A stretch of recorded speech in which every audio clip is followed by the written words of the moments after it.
scholars. Welcome to another chapter of computer-mediated communication. Today we're going to be talking about being DTF, down to find friends online, or maybe down to find a family. Either way, we're going to be talking about a lot of different types of relationships here. Now, there's a lot of questions that will inevitably be asked about a particular type of relationship. Everything from close friends, relational partners, just casual hookups. And a lot of those are really important questions. We're going to be looking at some of the broad strokes of relationships today and applying some of the things that we've learned previously to understand how relationships are really either affected or just perpetuate online. So some of those questions we may need to defer to your relational communication class or interpersonal communication class, but we're going to, again, sort of focus on what makes relationships online unique these days, or at least different. So to start, a quick crash course. Again, I said we weren't going to go too far into the relational dynamics, but a quick crash course on relationships. There's a lot of different models about relationships, how we understand relationships. One of the more often used in communication science is Mark Knapp's step model. So this is 10 steps, 5 in the coming together process or sort of relational intensification, and then 5 in the relational dissolution. Within those 5 steps, the top 2 levels of each, we really consider relational maintenance. So the first stage of any relationship is getting to know each other, becoming sort of more of a part of people's lives. Then when we get up into that relational maintenance, it's keeping the relationship in good standing. And whatever that means, it's relative to the relationship. Obviously, what it means to be in good standing for a romantic entanglement is very different than just a casual friend you see on Thursdays at a pickup game of basketball in the gym. So whatever that level is that you both partners are sort of comfortable with, that's relational maintenance, keeping that relationship stable at that level. And then relationships typically naturally terminate. This could be everything from a really unfortunate divorce or breakup, or just simply drifting away from an old high school friend. Other times, even those sort of lifelong besties or spouses, till death do we part, still acknowledges there's a relational dissolution to come. But for a lot of relationships, they follow this natural cycle. And we're going to generally break down our discussion today in the 3 parts of Knapp's model.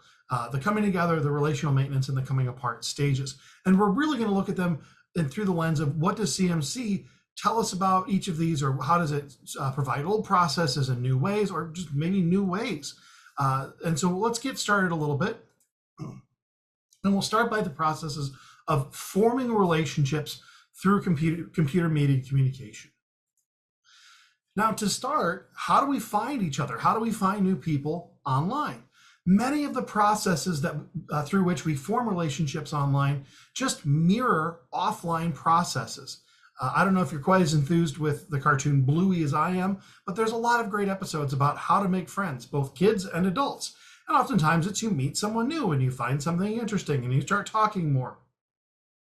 These processes, the broad processes of finding people online, generally flow through to computer-mediated communication.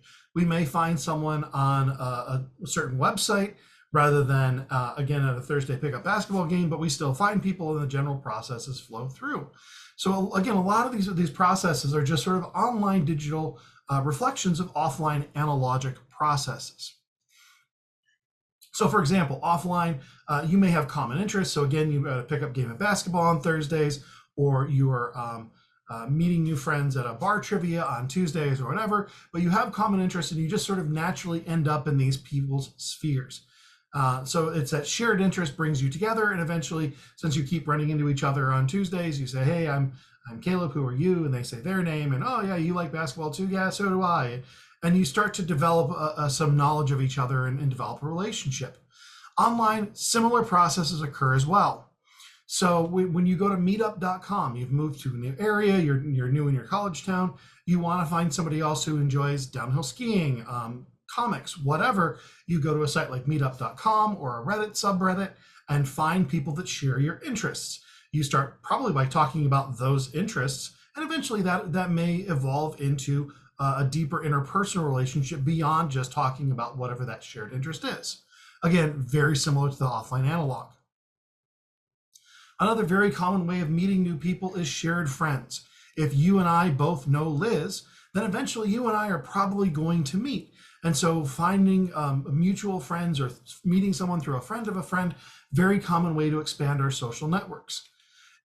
This happens online as well. If you look at a lot of social network sites and various social media channels, you can often see a list of your friends' friends. And you see your friends' friends interacting with your friend. Oh, they've also interacted with Carolyn. Well, I interact with Carolyn. I'm going to interact with them about Carolyn. And so we start developing some new networks through friends of friends as we see them online, whether this is through LinkedIn, which explicitly says this is a first degree connection, second degree connection, meaning friend of a friend, or through posts to a shared friend's Instagram page, whatever. But there's also a few new ways that we meet each other. Again, a lot of the things happening online aren't innately new. One of the earliest online communities was actually the WELS, which stood for the Whole Earth Electronic Link. Started way back in 1995, but was one of the first communities that was really identified of being online. There was nothing about the WEL that was necessarily some sort of shared enthusiast group. Just given the time and sort of the technical needs to be involved in the WEL, a lot of conversation tended to start with, or people were brought on because of shared interest in online things. But beyond this, the WEL wasn't a place to go to just to talk about computer programming or whatever. It was really just set up as sort of a virtual third space, neither work nor home, that third place we can all just go and hang out.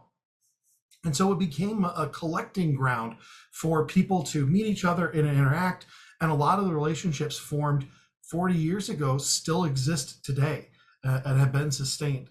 So creating these new venues for online interactions. And what was happening in the WEL in 1985 is likewise happening in virtual worlds like Second Life in 2005, and will still be happening in virtual reality worlds like the meta universe today. The other big change that we've seen about finding each other deals specifically with romantic relationships. It used to be the way that we found our significant other was typically through friends, again, that shared social network, and if not, someone we would meet at work or at school, but sort of would eventually encounter and have probably some sort of, again, second degree entanglement with. Since really the 2000s, online dating has become much more popular, much more acceptable in the sense of less stigmatized, and now is one of the most common ways by far for individuals to meet. And so taking time to find someone online. Years ago, I was teaching this course, and I asked people, well, how do you meet people after college? Because college is kind of a unique time. You every 4 months get a chance to go into some new classrooms and new students and friends of friends, highly interactive.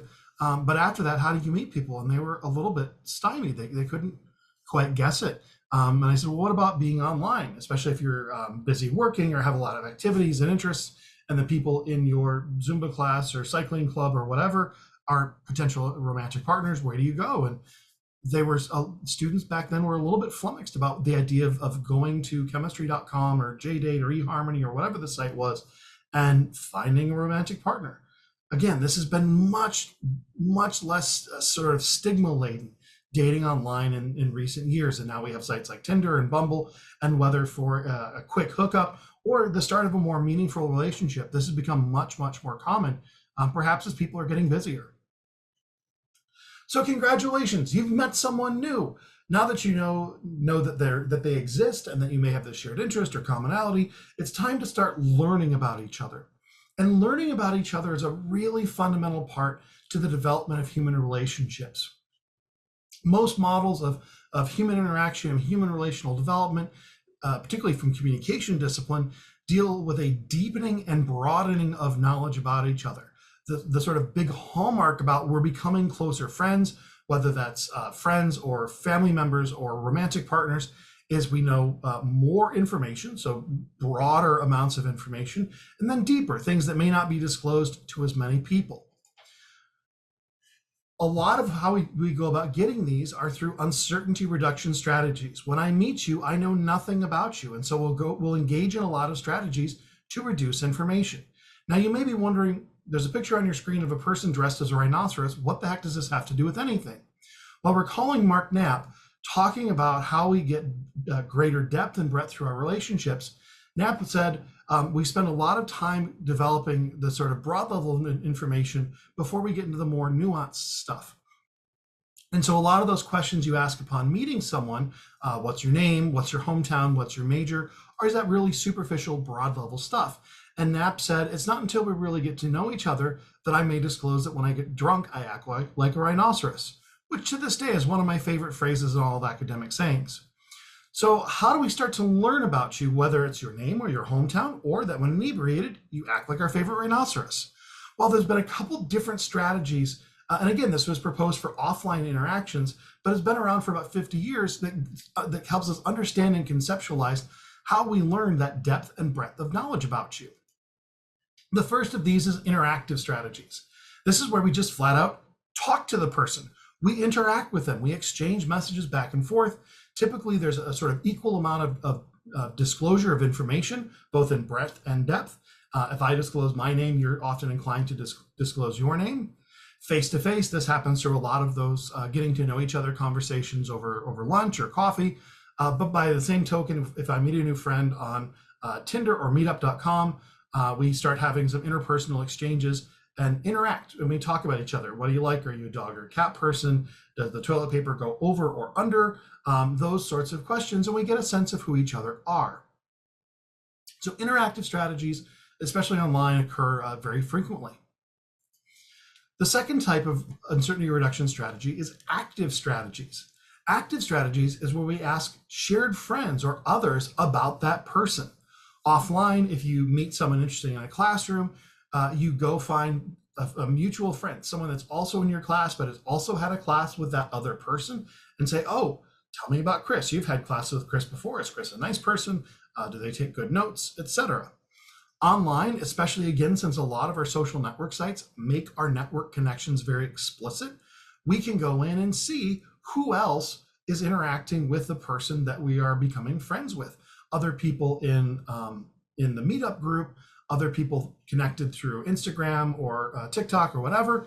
And there's a lot of different ways we can ask other people, or either sort of directly or passively. And hey, anybody in your group, in addition to biking, also like basketball? And you're hoping they say, why, yes, the person I was interested in. The third strategy is passive. And passive doesn't necessarily mean you just sort of sit back and wait for information to come to you. Rather, passive really means observation. Offline, those strategies may be you see the cutie sitting in your classroom and you watch that person from across the room. How do they interact with others? You see in the dining commons, do they thank the food worker giving them food? Online, passive strategies happen as well. I can go online to social media sites, see what they're posting on other people's pages without actively interacting with other people or interactively interacting with the target. I can see how they're interacting online in a way that's probably not being shaped by selective self-presentation, directly interacting with me. And so interactive, active, and passive strategies have been talked about for, again, 50 plus years, both online, but certainly have some online parallels. And Anthony Eunice and colleagues have some great data showing that all three of these strategies certainly occur online, and particularly that interactive strategy is a really important online means of relational development through reduction of uncertainty. Again, getting deeper and broader information about our target. But online, though, CMC, there's a fourth strategy that was developed after the first three. And this is extractive information. And this is going online and using the databases and the information storehouses and the searchability afforded by virtue of being online to extract information that may not be as readily available as just what's at the top page of someone's social media feed. And so as soon as you start Googling someone, you're engaging in extractive information. If you start loading up their Twitter account and putting within a search within the specific account looking for past phrases or past incidents, you're engaging in extractive information seeking. The reason extractive information seeking is so interesting is it can give us a sense of who someone was or what they were doing in a past temporal context. So not only do I see, for example, how you interact with waitstaff now, if we're at a restaurant together, but I can also see comments you've made about service industry workers previously. And increasingly, individuals, and this is both from a friendship perspective, but also from an employer's perspective, are extracting information or going online and seeking information out about someone to help learn about them in a way that both provides a lot of information and may likely provide a lot more information that's not tailored or augmented to a particular intended audience, that imagined audience that we may have when we're presenting ourselves online. So again, all these strategies are used to gain deeper and broader amounts of information to continue to foster deeper penetration into our social development. In other words, getting closer together, more sort of psychologically linked. Now, an important thing so far is a lot of these can take place entirely online. But for a lot of our relationships, and especially our romantic relationships, inevitably, we often want those to make the switch. And the switch is from online to offline. And this is something that especially Art Ramirez has termed modality switching. This idea of at some point we either strategically or just functionally have to move from an online relationship to an offline relationship. Now, we don't have to do this with all of our relationships. Again, back to the well, people have been online friends for 40 plus years and have never had the need or desire even to meet each other face to face. This doesn't have to happen. And yet again, there are some relationships, and romantic relationships are often investigated with this, because for most romantic relationships, at some point, there's a desire for some sort of literal physical connection, even if that's simply holding hands. And so how do we think about strategically and through a communicative lens, not only the process of this modality switching, but sometimes more critically, the when of modality switching? One of the things we can talk about here, and I'm going to use some terms that are a little bit arbitrary, is early switching and late switching. How far into the relationship do we go online before we move ourselves offline? Now, what early and what late are contextually dependent on a lot of different things. So one of the things that's sort of not included in this, but pragmatically has to be, especially for dating, is safety. If you're meeting someone online and worried about physical safety, you may wait longer to feel physically, socially comfortable meeting offline. Very, very valid, very important concern. Not fully part of this perspective, though. This one's really looking from a sort of communicative side. So what's early, what's late? Again, it's a little bit weebly wobbly and will be dependent on individual relationships. But there's a really great study about the process of, do we switch modalities soon or sort of later? And to operationalize that, Ramirez and Zhang did this great study where they paired up individuals to either interact face-to-face, online, or start face-to-face and move online. There was a 9-week experiment in which they were doing 3 different tasks. So in the condition where they just stayed in the modality, they stayed online the whole time, or stayed face-to-face the whole time. In the modality switching, they moved from online to face-to-face either after 3 weeks or after 6 weeks. So they said early switching is 3 weeks into this 9-week project. So you have 3 weeks online and 6 weeks offline. And the late switch was 6 weeks into this 9-week project. And so in the late switch, you had 6 weeks online and 3 weeks offline. And what they found for a bevy of outcome variables, including social attraction, was that the late switching actually really hurt participants. Now, I shouldn't say like, okay, we switched 6 out of 9 weeks in, and so I hate you and wanted to punch you in the throat. It was never that severe, but we did see statistically significant drops in things like social attraction and task attraction due to these late switches. What happened? Why is late switching problematic? Well, the answer to that, we turn back to theory, because theories are great, and we specifically go back to our hyperpersonal model of communication. As you may recall from an earlier chapter, when we talk about the hyperpersonal model, the lack of cues that are initially online leads to slower relational development than face-to-face counterparts. So it's a slower start. But as we start to develop dyad-specific cues and means of understanding verbal cues and accommodating for the lack of nonverbal cues, that relational development picks up speed. But then because we get into this feedback loop and idealization process, we end up having relationships that actually exceed the qualities of our face-to-face counterparts. So the challenge that Ramirez and Zhang found in these late switch individuals was it had given them time to hyper-personalize their partner. In other words, somewhere between that 3 and 6 week mark, we hit that inflection point where the hyper-personal relationship development had exceeded the face-to-face development. That means we were thinking the partner sort of better than we would have thought of them offline. And so when they met in week 6, all of a sudden the idealization that they'd had of their partner crashed back down and actually dipped below the face-to-face level. Think about this. If you're dating someone, you've been online for a very, very long time. You've seen all the great things about them because of that selective self-presentation, idealization, and feedback loop.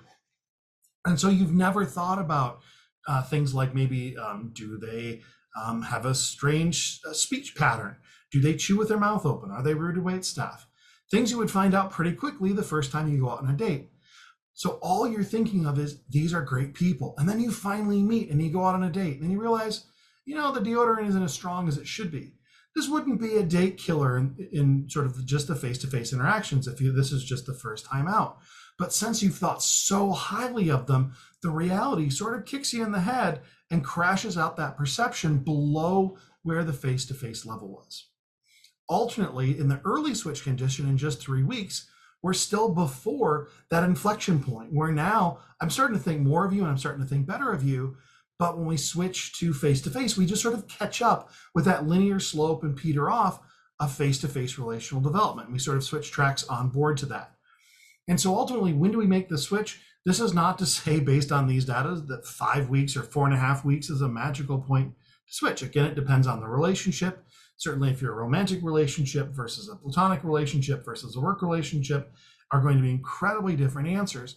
But part of what for your specific situation is really important is switching before that hyper-personalization process occurs, or else when you do, switching to offline is going to have some negative consequences for your relationship.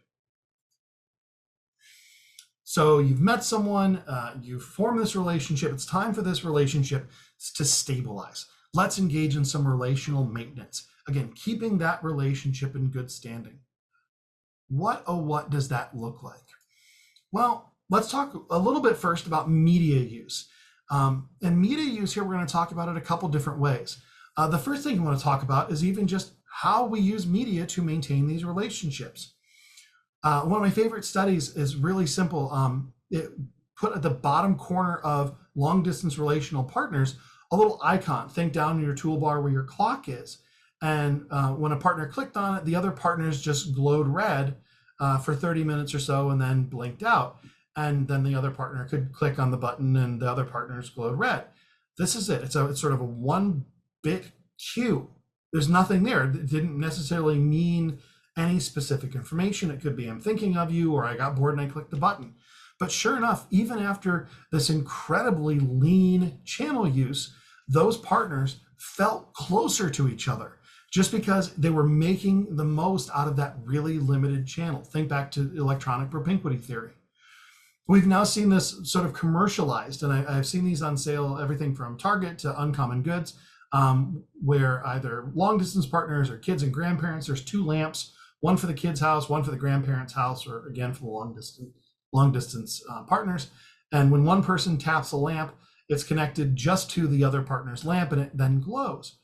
And so we see that the way we can keep in touch with media doesn't even have to be these highly advanced, highly communicative, highly rich tools, and can in fact be something as simple as tapping a lamp that glows in the other person's house and just knowing that they're there. And I don't mean physically present, but that sort of electronic propinquity or a sense of co-presence with someone. And so when we talk about media use and how we keep these relationships in good standing, I think we'll inevitably want to talk more about how we use really complex channels or multiple channels within a platform. But I really want to start here by just noting that even really simple lean channels can help us keep those relationships active. So with that said, one of the best ways to talk about relational maintenance is media multiplexity. We have a cornucopia of tools available to keep in touch with our relational partners. everything from direct interaction to much more passive interaction. So I could call you, I could Zoom you, I could Hangouts, FaceTime with you, I could send you a social media post. There's so many different channels that I can use to keep in touch with you. And again, multiplexity theory says the closer we are relationally, the more channels that I will use to keep in touch with you.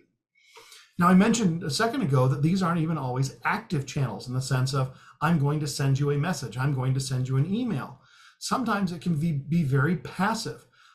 Keeping up with friends simply through looking through social media feeds, scrolling through Instagram, scrolling through Twitter, scrolling through TikTok to see what you've recently posted. There's a term ambient awareness. We're sort of passively aware of what's going on in a friend's life. It's one of the sort of great, or at least extolled values of social media is we can stay abreast of what's going on in someone else's life without taking a lot of time to keep up. To catch up with a friend of what's been going on in the last year, I'd have to go out to coffee, sit down, spend hours. I love my friends. That would be a great thing, but that takes a lot of time. Ultimately, on social media, I can engage in ambient awareness. A quick scroll through my feed tells me what this friend's up to. This friend got a new job. This friend had a kid. I'm now up to speed. So I can stay in touch. And then that information can be used actively the next time we catch up. And so if you think about a friend of yours from high school or that went to a different college, this probably really resonates with your experience as you're using multiple channels to sort of stay abreast of them without directly reaching out and interacting with them. Again, that interactive uncertainty reduction, so that when you're home for homecoming or the holidays, or you finally schedule a chance to go visit them at campus, you don't have to spend the first 2 hours catching up because you're pretty well aware of all the things they've been doing and can instead build on that knowledge and continue developing, or at least maintaining a relationship.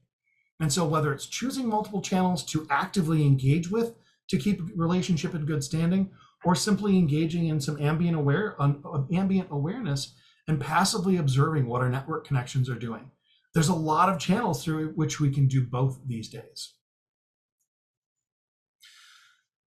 Even within a given platform, we can also talk about channel choice, how we choose selective channels, even within a medium, to manage a relationship. And so there's a fantastic study by Tong and Westerman back in 2016, looking at Facebook, back when college students used Facebook more, to look at how they composed messages. And what Tong and Westerman found was public messages within Facebook. So everything from changing your status to posting a status update about a romantic partner tended to be the good stuff, that sort of positive relational maintenance stuff. So changing your status, for example, signals to everybody else, at least in your network, that you're now in a relationship with X person. Or we'll post these cute lovey-dovey messages, happy anniversary at so-and-so, as we're thinking about them. That sort of public channel choice. But still within the same platform, we can use other channels, something that's not as mass personal, like a private channel. We can go into these direct messages, private messages, not accessible to a larger audience, only accessible to the intended recipient. And this is where the negative relational maintenance came in. Now, again, relational maintenance is about keeping the relationship in good standing, but this does not mean that every single message has to be effusive and positive, because some of our relational management is things like, hey, you forgot to wash the dishes, or hey, I saw you with this other person. Were you cheating on me? Again, trying to reduce uncertainty. And so what Tong and Westerman found was these negative relational maintenance messages really came through in the private channels. And so even when we talk about multiplexity and we're going to use more channels, even with more platforms, even within a specific platform, we might use channels within that platform differently based on the type of message that we're using or that we're engaging in. The other thing I want to take a brief second and cover is mobile devices. So again, back to chapter 1, mobile communication is a whole subdiscipline with brilliant scholars doing great work, but we get so much of our CMC through mobile devices and smart devices these days, it's worth a second to talk about. And I want to talk about them because oftentimes this is the online, the CMC, sort of infringing on the face-to-face. You're out to coffee with a friend and you both have your smart devices there and out. And to talk about this, I want to draw on some research that Humphreys and Hardman did, where they went through Philadelphia and observed and then interviewed people out in parks or coffee shops or at lunch, interacting with someone in person when their phones were also present. So imagine the scenario, if you will. You're person one and person two is there with you, and you're having a conversation, and say you're out to coffee. Cool. You two are talking when suddenly person two's phone rings. Now, at this point, person two has a couple different options. One, they could see who it is or not. And then two, if they see who it is, they could dismiss whatever the message is. And you two go back to talking. And this is sort of a non-issue. But as soon as person two starts engaging in that phone conversation, it's going to change the dynamic of that face-to-face interaction. And so how does it change? One option is a process that's been known as phubbing, snubbing someone for the phone.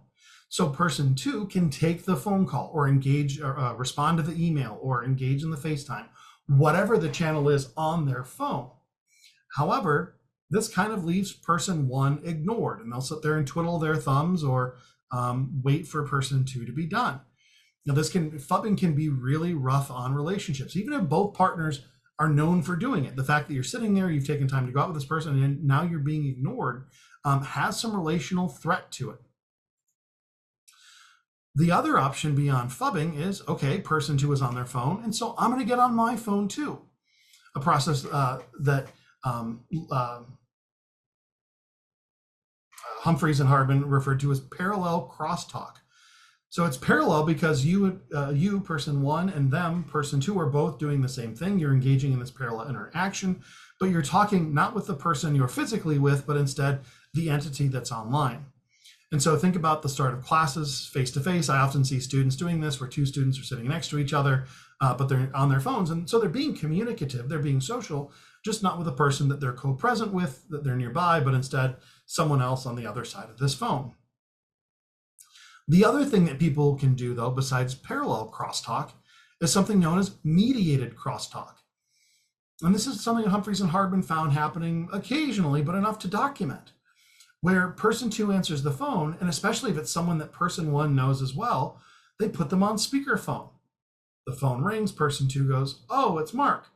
And suddenly Mark's on the phone with Francesca and Naran. And so it's this three-way interaction between the two that are co-present and the person's on the phone, where all parties can hear each other. This can make all parties feel much more involved, especially relative to being phubbed. And so even how we use the different channels available to us has some sort of bleed over effects into our physical face-to-face interaction domains. Because if you keep going out to lunch with this person and they spend the whole time on their phone, we start to wonder, is our relationship truly in good standing if it seems like every other person in their world reaching them through their phone is more important than I am face-to-face? Lastly, Knapp talks about relational dissolutions, basically breaking up with someone. We'll talk about this one a little more specifically with respect to romantic relationships, but again, the general processes should flow through to platonic relationship, friendship relationship, co-worker relationships, and so on. Now we're going to talk about relational dissolution, but to do that, actually I want to go back to relational getting together, because there's some really interesting data about how we start relationships and the effect that it has on our mediated interaction. So especially in modern dating, the way that people use social media changes when they meet someone and when they actually start dating. And there's some, it's older data, but it follows through in some of the newer platforms as well, that Facebook did looking at what happens for relational initiation of romantic partners. When you start dating, two things happen.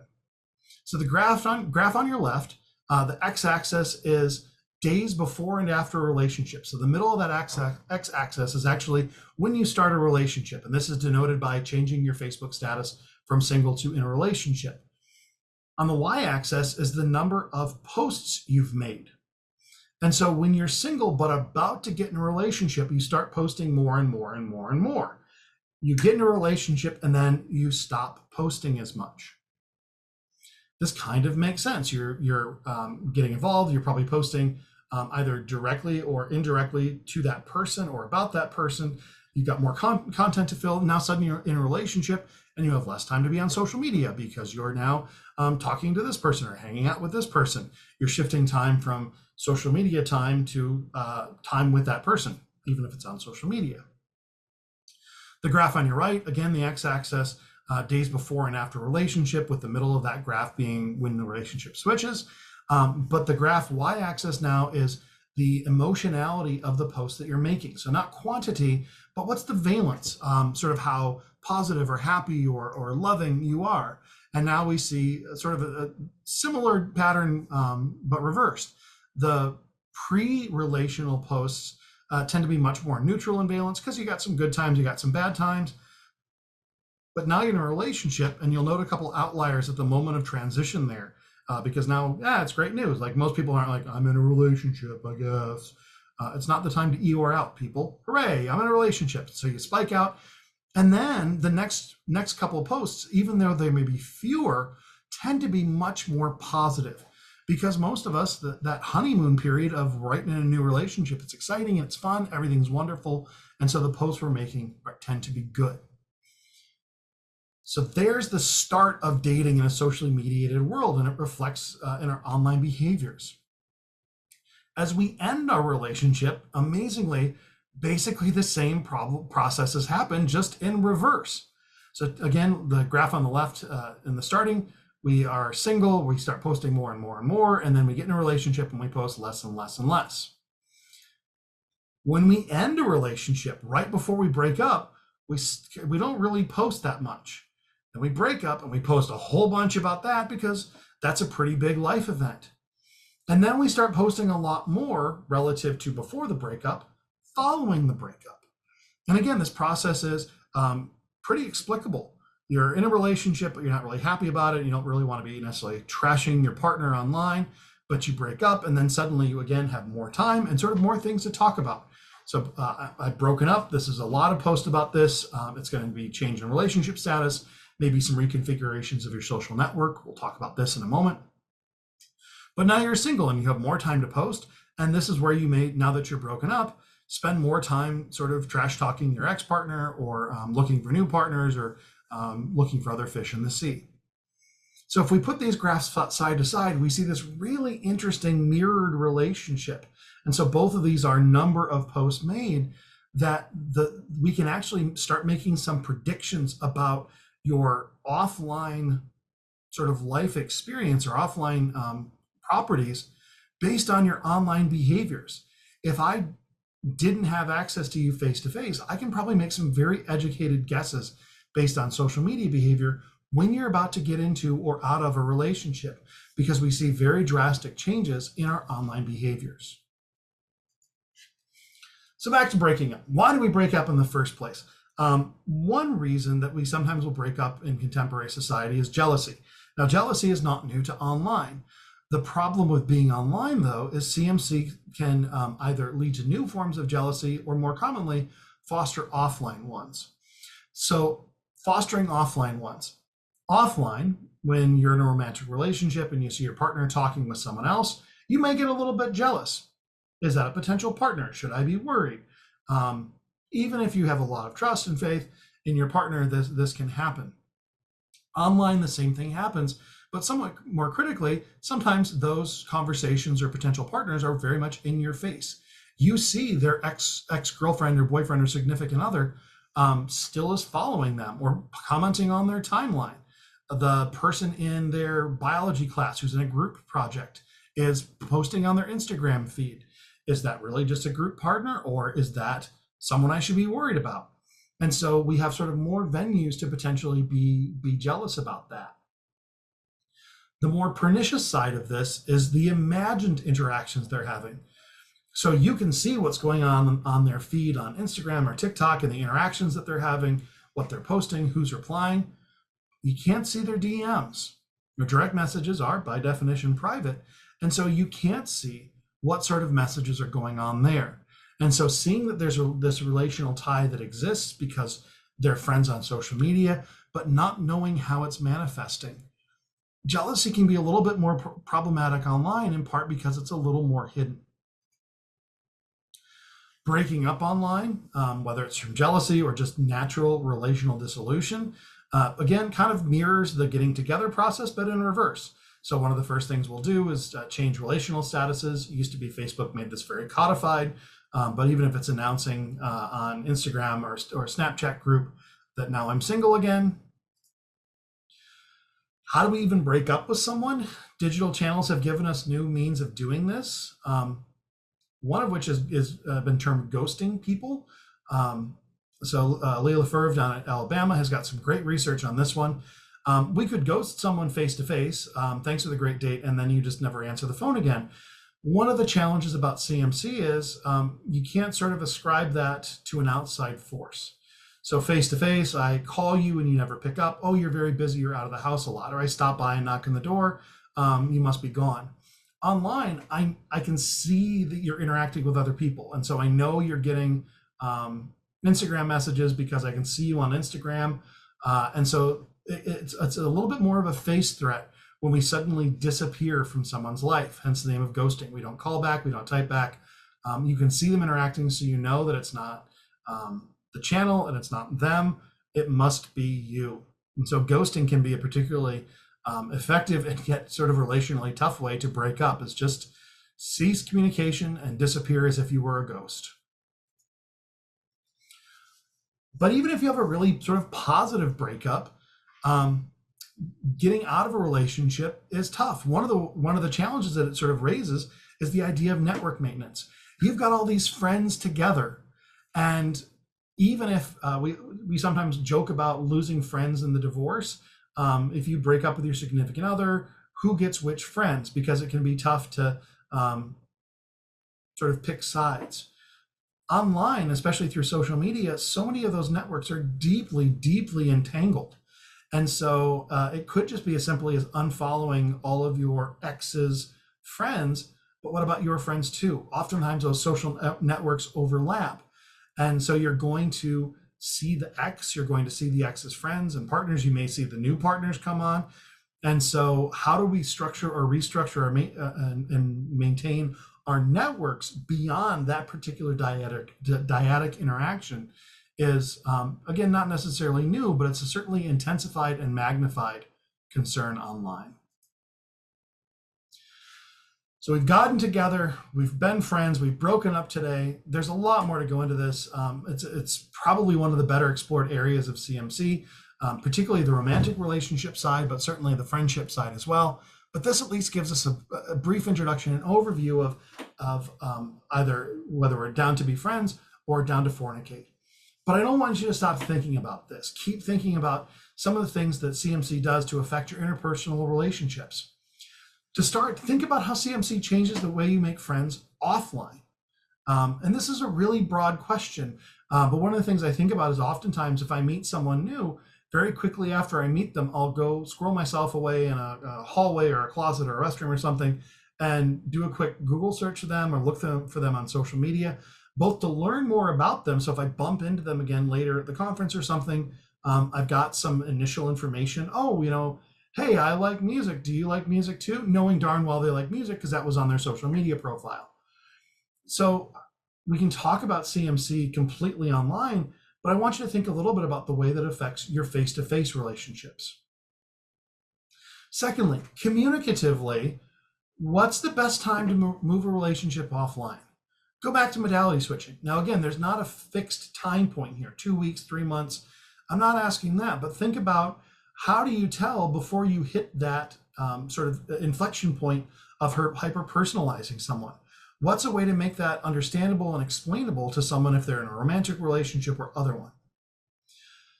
Lastly, following a breakup, how do you digitally purge your partner? Offline, many of us may have breakup boxes where you take all the stuff that was left behind in your apartment, you put it in a box, and you either burn it, throw it out, or give it back to them, depending on how the relationship ended. Online, that disentanglement can be a lot harder. How do you just unfollow them? Do you go through and clean up all of the common photos from Instagram or whatever your social platform is that you two have shared? Do you tell friends, hey, we need to sort of reconfigure our network? There's a lot that goes on into breaking up. How do you manage that digitally? Because I don't think it's going to be a single step. So with that, we've covered a lot of ground and a lot of the applications. I hope we've had some chances to tie this back to the theory chapter as well, as we talked about interpersonal theories back in chapter 4. But if not, keep doing so, because again, a lot of these processes that we use to have interpersonal relationships mirror our offline processes, but do so in new and interesting ways that theory helps us explain, irrespective of channel, whether this is done through TikTok, Tinder, or just email. Those theories help us explain all of them. So thanks a lot for sticking with us today, and we'll see you next time.